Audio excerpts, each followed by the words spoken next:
بلاول بھٹو زرداری کی ایک تصویر سوشل میڈیا پر کافی وائرل ہو رہی ہے، جس پر انہیں تنقید کا نشانہ بنایا جا رہا ہے اور کہا جا رہا ہے کہ بلاول بھٹو زرداری کس مشن پر نکل پڑے ہیں۔ یہاں آپ اس تصویر کو دیکھ سکتے ہیں کہ صدر ٹرمپ سامنے تقریر کر رہے ہیں اور بلاول بھٹو زرداری سامنے ناشتے کی ٹیبل پر بیٹھے ہوئے ہیں۔ اب یہاں پر دوستو ناشتہ جو ہے وہ 10 دن پہلے ہونا تھا، لیکن ناشتہ اتنا لیٹ ہو گیا کہ بلاول بھٹو زرداری پاکستان آئے ہی نہیں ٹرمپ کی اوتھ کے بعد، اور اس ناشتے کا ہی انتظار کرتے رہے کہ کب میں تصویر سوشل میڈیا پر لگاؤں گا۔ اس پر فواد چودھری نے کہا کہ صدر ٹرمپ کا 73واں نیشنل بریک فاسٹ سے خطاب ختم ہوا، شاید ہی کسی اور ملک کے وزیر خارجہ نے اس طرح ٹکٹ لے کر خطاب سنا ہو جس طرح بلاول بھٹو صاحب نے سنا ہے۔ حیران ہوں اتنی کیا آبسیشن ہے، یعنی کہ دنیا کا اور کوئی بھی بڑا عہدیدار یعنی کہ بلاول بھٹو زرداری ابھی تو وزیر خارجہ نہیں ہے، اس سے پہلے وہ وزیر خارجہ تھے جبکہ ان کے والد جو ہیں وہ اس وقت پاکستان کے صدر ہیں۔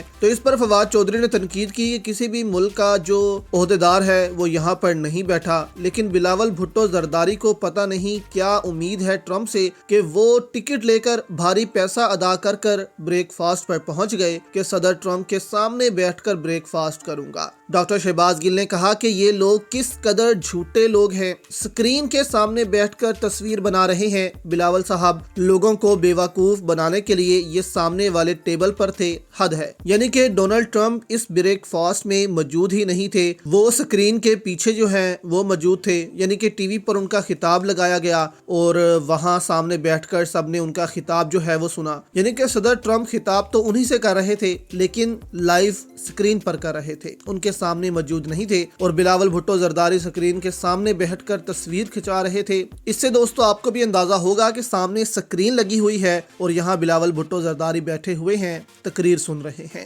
جبکہ حماد اظہر نے اس پر کہا کہ یہ تصویر کئی لحاظ سے افسوسناک ہے، یہ واقعی تنکے کا سہارا لینے والی بات ہے۔ پاکستانی اسٹیبلشمنٹ کے سہارے کھڑے یہ مسخرے بس ہاتھ پاؤں مار رہے ہیں۔ تو یہاں پر دوستو آپ اندازہ لگائیں کہ بلاول بھٹو زرداری آج تاریخ جو ہے وہ 7 ہو چکی ہے، پچھلے مہینے کی 10 تاریخ کو ڈونلڈ ٹرمپ نے حلف لیا تھا، یعنی کہ 1 ماہ ہونے والا ہے۔ اب اس 1 ماہ میں بلاول بھٹو زرداری جو ہے وہ امریکہ میں ہی موجود رہے اور اس بریک فاسٹ کا انتظار کرتے رہے، جس سے آپ اندازہ لگا لیں کہ بلاول بھٹو زرداری نے یہ کہا کہ اگر میں ایسے ہی پاکستان چلا گیا تو میری انسلٹ ہوگی، اس لیے وہ بریک فاسٹ کر کے اب پاکستان آئیں گے 1 ماہ کے بعد۔